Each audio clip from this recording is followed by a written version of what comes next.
reason I called today's message Human Nature and the Grace of God, I was just going to call it the God of Grace. But after spending time with it, I've come to understand something. When you look at the life and the story of Jonah, there is something that is so obvious that we very often overlook and miss, which is that the story of Jonah is literally a story of humanity.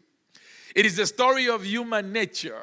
And I'm going to show exactly what I mean by that, because this is not the first time you find Jonah mentioned in the Bible. In the book of 2 Kings, chapter 14, you find Jonah mentioned because there was a time when Jeroboam, who was a king at the time, two prophets kind of crossed each other in the same time era, Amos and Jonah. And so Jonah gives a prophecy and says, God is going to bless you, O king, and he's going to multiply, he's going to give you victory, he's going to give you great things. It was a true prophecy from the Lord, but because they had done evil in the sight of the Lord. But then Amos in chapter 6 goes on to cancel Jonah's prophecy, and he begins to tell the same king that disaster was going to come because they have messed up and they have sinned against the Lord. But before that, Jonah had told him that he was going to have great victory. So the preamble is that Jonah finds himself in a situation where some people think, you're a false prophet because you said something and it didn't happen.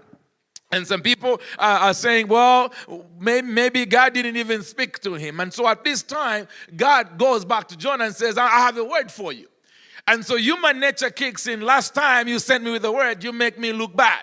So I'm not doing it. So very often people have blamed Jonah straight away and says, Jonah ran out from the will of God. But most of us can really see ourselves in Jonah. How often have you found yourself in a place where God promised you something and it didn't happen, and the second time God says something, or the preacher or somebody standing up saying, this is a year of French, you're like, here we go again. They said the same thing last year. And so human nature kicks in, and so you find yourself struggling with the will of God.